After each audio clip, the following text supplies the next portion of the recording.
الحمد لله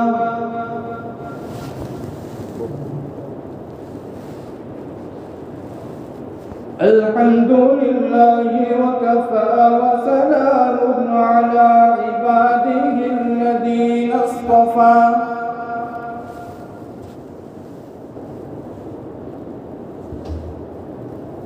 أما بعد أعوذ بالله من الشيطان الرجيم بسم الله الرحمن الرحيم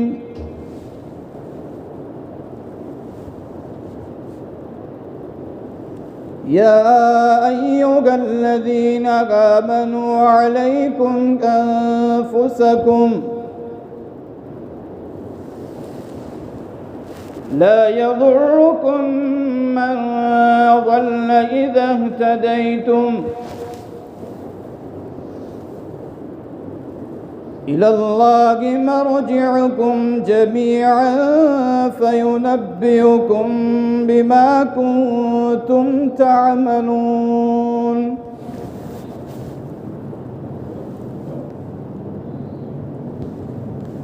وقال الله تبارك وتعالى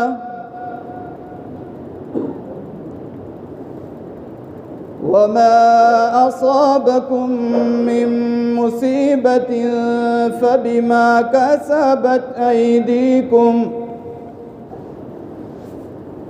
ويعفو عن كثير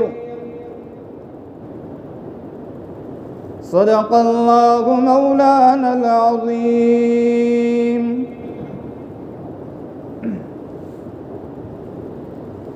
تین مرتبہ بڑی محبت و عقیدت کے ساتھ آقا مدنی جناب محمد رسول اللہ صلی اللہ علیہ وسلم پر درود شریف کا تحفہ پیش کر دیں۔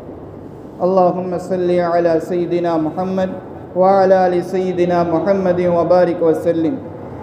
اللہم صلی علی سیدنا محمد وعلی آل سیدنا محمد وبارک وسلم۔ اللہم صلی علی سیدنا محمد وعلی آل سیدنا محمد وبارک وسلم۔ بزرگان محترم اور عزیز نوجوانوں، میں نے آپ حضرات کے سامنے قرآن مجید کی ایک آیت کریمہ تلاوت کی۔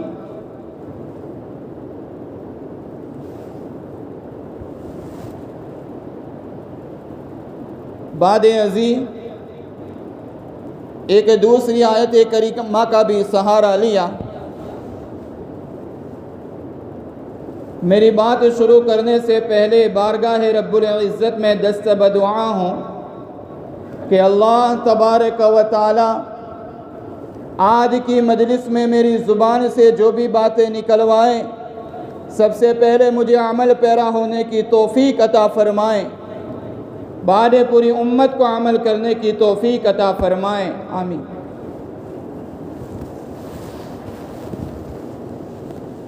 ہم سب جانتے ہیں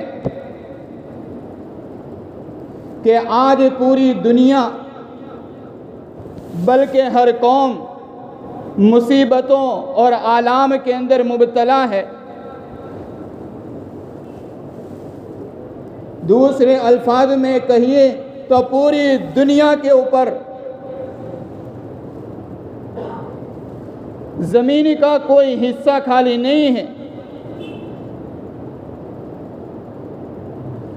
مصیبت ہی مصیبت، حالات ہی حالات۔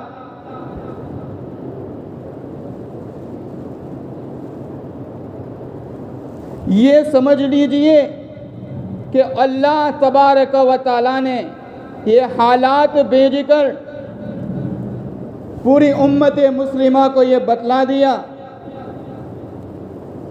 کہ اگر کوئی ذات ہے، اگر کوئی رب ماننے کے لائق ہے تو میں ہی ہوں۔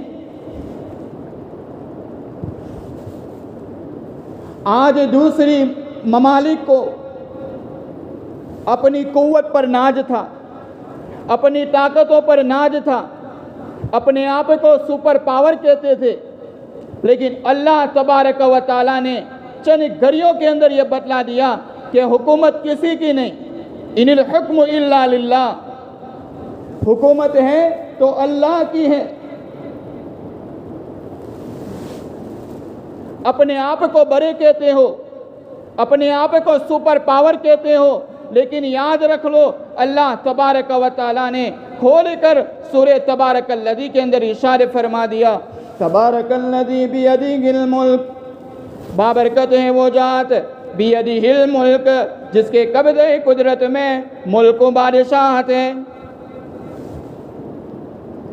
وَهُوَ عَلَىٰ كُلِّ شَيْءٍ قَدِيرٌ، اور وہ ہر چیز پر طاقت رکھنے والا ہے، قادر ہے۔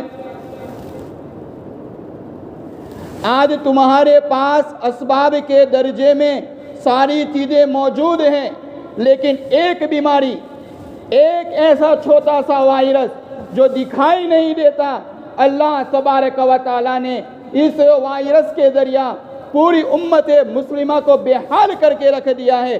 اللہ یہ بات بتلانا چاہتا ہے کہ ایک چھوٹا سا پرندہ، ایک چھوٹا سا جانور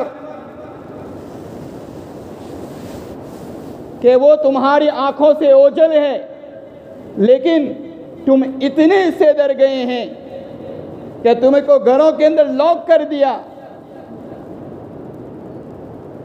اس بیماری سے تم ڈر گئے، تو اس بیماری کو، اس وائرس کو پیدا کرنے والا اللہ کتنا بڑا ہوگا۔ اللہ نے ایک چھوٹے سے پرندے کے ذریعہ حضرت انسان کو بھی یہ سبق سکھا دیا۔ یاد رکھو، عمل چاہے چھوٹا سا ہو، لیکن اس کے اوپر اگر مداومت ہوگی تو اللہ تبارک و تعالی اس عمل کے ذریعہ بھی حضرت انسان کو جنت دینے کے اوپر قادر۔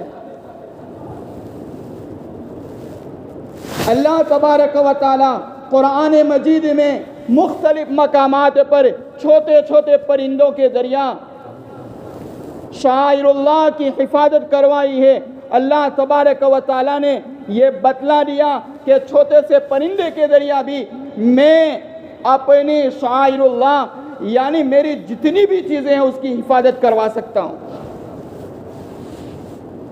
انسان کے دماغ میں چھوٹی سی میموری رکھی ہے، چھوٹا سا دماغ ہے، لیکن آپ ان حفاظ کرام سے پوچھ لیجئے کہ پورے قرآن مجید کو اپنے ذہنوں کے اندر، پورے احادیث کے ذخیرے کو اپنے ذہنوں کے اندر، اور یہاں تک کہ پورے تفاسیر کو اپنے ذہنوں کے اندر رکھنا، یہ کسی انسان کا کمال نہیں ہے، یہ اللہ تبارک و تعالیٰ کا کمال ہے۔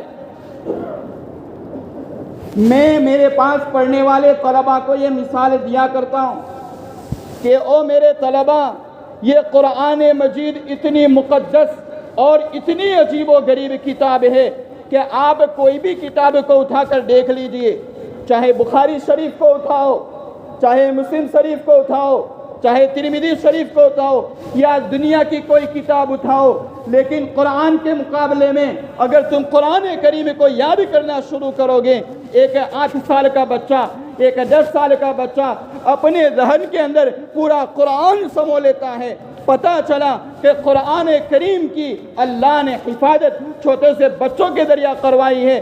میں میرے بچوں کو کہتا ہوں کہ یہ کتاب یاد کرو، قرآن کریم یاد کرو، اور اس کے بالمقابل دوسری کتابیں یاد کرو۔ دوسری کتابیں آپ کو مشکل لگے گی، لیکن یہ قرآن کریم ایک ایسی کتاب ہے کہ آپ کو یاد کرنے کے لیے بھی اللہ نے آسان کر دیا ہے۔ اللہ کیا فرماتا ہے؟ وَلَقَدْ يَسَّرْنَا الْقُرْآنَ لِلذِّكْرِ فَهَلْ مِن مُّدَّكِرٍ، ہم نے قرآن کو آسان کر دیا، لِلذِّكْر یاد کرنے والوں کے لیے، فَهَلْ مِن مُّدَّكِرٍ ہے کوئی غور و فکر کرنے والا؟ أَفَلَا يَتَدَبَّرُونَ الْقُرْآنَ، اللہ عجیب ارشاد فرماتا ہے، کیا وہ قرآن کے اندر غور و فکر نہیں کرتے۔ ایک ہوتا ہے سوچنا اور ایک ہوتا ہے غور کرنا۔ سوچنا کہتے ہیں اوپر سے کوئی بات ہم نے یہ سمجھ لی کہ یہ بات ایسی ہے، اور ایک بات ہوتی ہے اس کے اندر اترنا کہ یہ بات کیسی۔ اسی وجہ سے میں نے آپ حضرات کے سامنے پہلی آیت کریمہ جو تلاوت فرمائی، اللہ تبارک و تعالی اس آیت کریمہ میں حضرت انسان کی کتنی عجیب و غریب طریقے سے ہدایت فرما رہا ہے۔ قرآن کریم کی ایک آیت کریمہ بھی انسان کی زندگی کی اصلاح کے لیے کافی ہے، لیکن شرط ہے کہ اس کو اچھی طریقے سے سمجھے، سمجھنے کے بعد اس کے اوپر عمل پیرا ہونے کی نیت کرے۔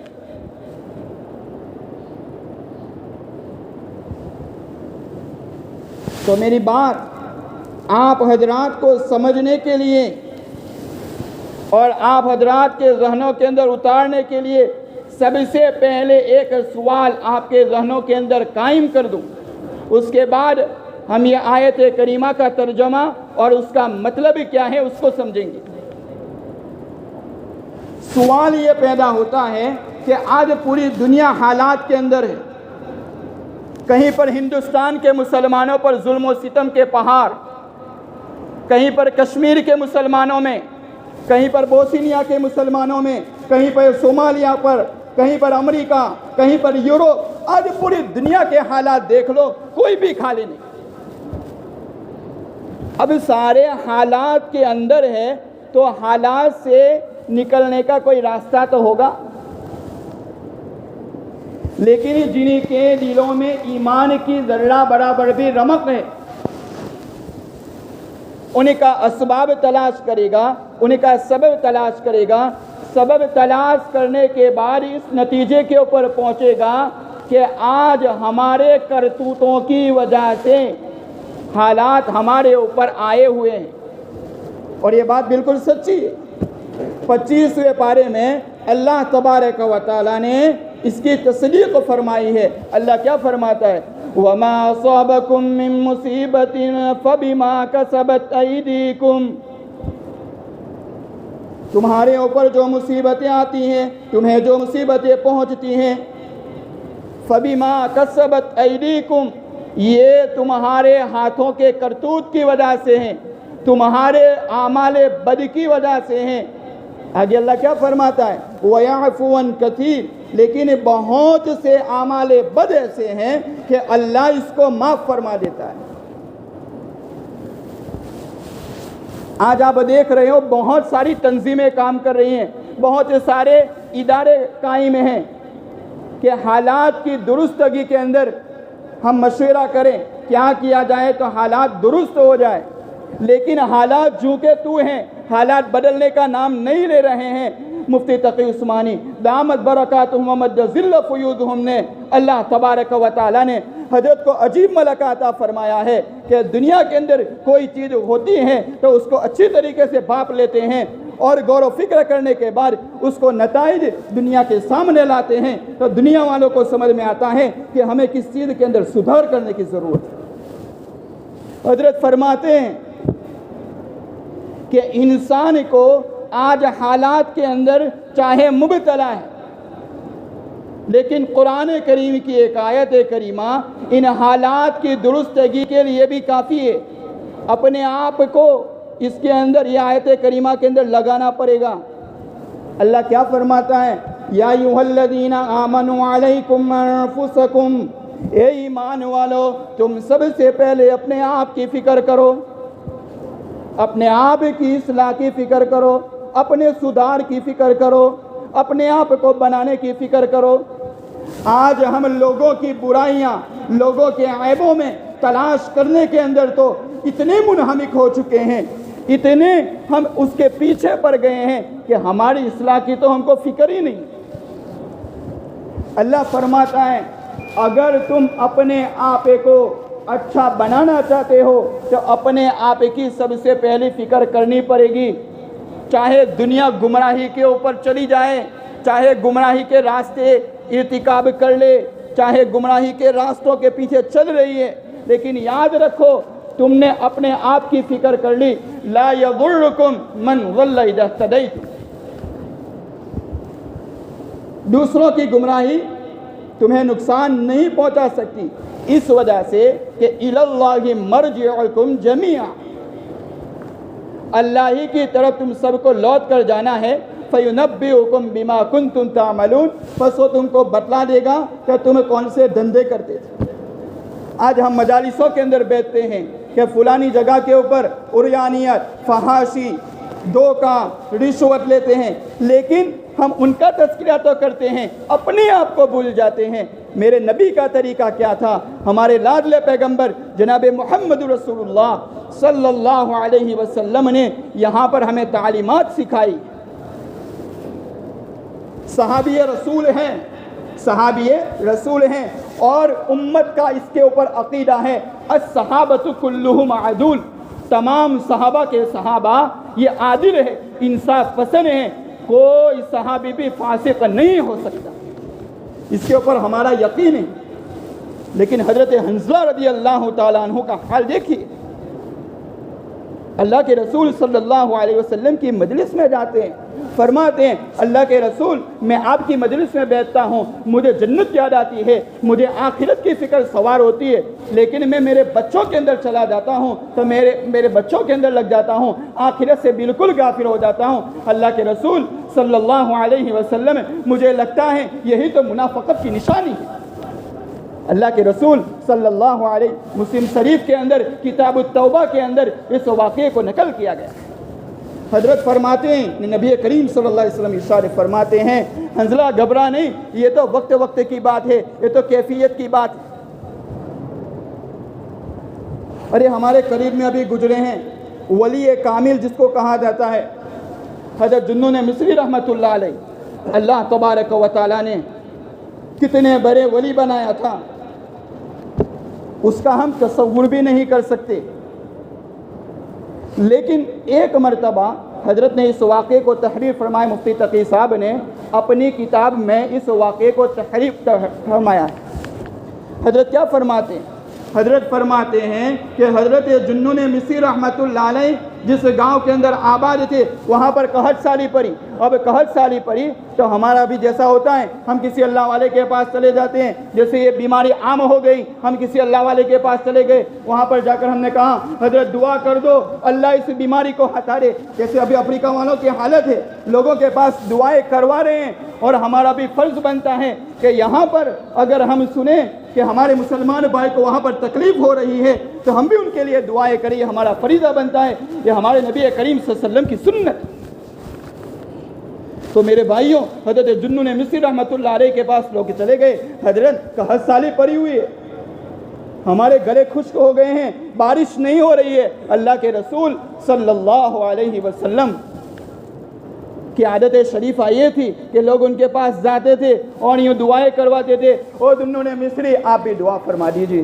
حضرت نے کیا فرمایا؟ حضرت عجیب ارشاد فرماتے ہیں، حضرت کا یقین تو دیکھو، اسی کو کہا جاتا ہے ولی کامل۔ تو حضرت جنون مصری رحمۃ اللہ علیہ نے آنے والے جماعت سے یوں فرمایا، جی ہاں کوئی بات نہیں، میں دعا کر دوں گا تمہارے لیے کہ بارش ہو جائے، کیونکہ ہم ایک ہی بستی کے رہنے والے ہیں، لیکن یاد رکھو قرآن کریم میں اللہ نے ارشاد فرمایا ہے کہ تمہارے اوپر جو مصیبتیں آتی ہیں، بارش نہیں آتی یا بارش آتی ہیں تو بے وقت آتی ہیں، گرمی کے زمانے میں ٹھنڈی، ٹھنڈی کے زمانے میں بارش، یہ کیسا؟ وہ تمہارے بدعمالیوں کی وجہ سے ہیں۔ وہی آیت کریمہ کا ترجمہ پڑھ کے سنایا، فَبِمَا كَسَبَتْ أَيْدِيكُمْ وَيَعْفُو عَنْ كَثِيرٍ۔ اور حضرت فرماتے ہیں جنون مصری رحمۃ اللہ علیہ کہ میں اس شہر کے اندر، اس گاؤں کے اندر مقیم ہوں تو میں میری ذات کو ہی یہ سمجھ رہا ہوں کہ میں ہی خود قصوروار ہوں، میری ہی بدعمالیوں کی وجہ سے، میری گنہگاری کی وجہ سے یہاں پر بارش رکی ہوئی ہے، میں اس بستی کو چھوڑ کر چلا جاتا ہوں، کہیں ایسا نہ ہو کہ میری وجہ سے بارش رکی۔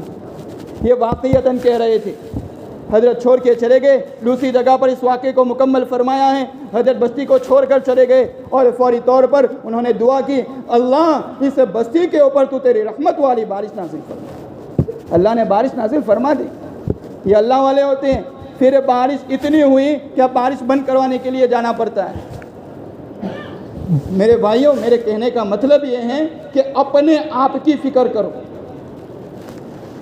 ہم جس کے نام لیوا ہے نا، حضرت مولانا اشرف علی تھانوی نور اللہ مرقدہ کے ایک خلیفہ ہے، حضرت سے یوں فرمایا، حضرت میں تمہاری مجلس میں آتا ہوں، تمہاری خانقاہ کے اندر آتا ہوں تو میں اپنے آپ کو جانور سمجھتا ہوں، سب کو انسان سمجھتا ہوں، لیکن میں تو جانور جیسا ہوں، میں ہی سب سے زیادہ گنہگار ہوں۔ قربان جائیے حضرت مولانا اشرف علی تھانوی نور اللہ مرقدہ کی زبان مبارک سے جو الفاظ نکلے ہیں، حضرت فرماتے اپنے خلیفہ کو، اے میرے خلیفہ، میرا ہی ایسا ہی حال ہے، جب میں وعظ کرنے بیٹھتا ہوں نا تو سب سے پہلے میں اپنے آپ کو ہی گنہگار سمجھتا ہوں، لوگوں کو اچھا سمجھتا ہوں، میں اپنے آپ کو گنہگار سمجھتا ہوں۔ وقت کا شہنشاہ جس کے آج ہم نام لیوا ہے، حکیم الامت جس کا لقب ہے، میرے بھائیوں، میرے پورے بیان کا خلاصہ ہے کہ اپنے آپ کی فکر کر لو، اپنے اندر کیا برائیاں ہیں، اپنے گریبان کے اندر جا کر دیکھو، پھر دوسروں کی برائیوں پر ہماری نظر نہیں جائے گی۔ بارگاہ عزتی میں جس سے بدعا ہوں کہ اللہ تبارک و تعالی